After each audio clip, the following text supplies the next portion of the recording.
Macam mana masyarakat kita di Malaysia ni memahami sebenarnya konsep hutang ni sebenarnya? Adakah kita di fasa ataupun di peringkat yang bila ada masalah baru settle ataupun dah fikirkan dahulu perancangan kewangan tu?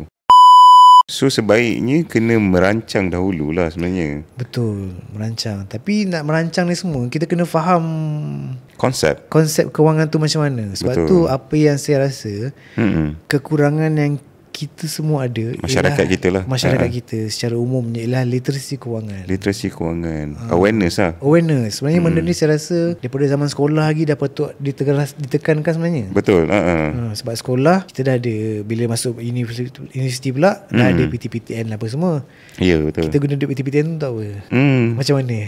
Betul. Tak di-educate. Itu saya tak pastilah sama ada pihak PTPTN menjelaskan ataupun dia sekadar memberi pinjaman kan.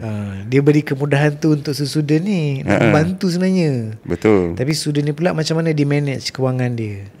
Betul. Benda ni tak diajar. Dan ilmu-ilmu macam ni, pembelajaran secara formal tu tiada kan. Betul. Tuan Rani. Betul. So daripada pendapat Tuan Rani sendiri, macam mana masyarakat kita di Malaysia ni memahami sebenarnya konsep hutang ni sebenarnya? Adakah kita di fasa ataupun di peringkat yang bila ada masalah baru settle ataupun dah fikirkan dahulu perancangan kewangan tu? Itulah masalah dia. Bila bukan masalah lah. Orang-orang kita ni selalunya dia ambil mudah. Bila bab ni dia ambil mudah. Bukan ambil mudah, dia terlalu tawakal sangat lah. Tawakal, ya Allah. Dalam hal lain dia tak tawakal. Dia bila sebab ni dia tawakal. Ada kot nanti.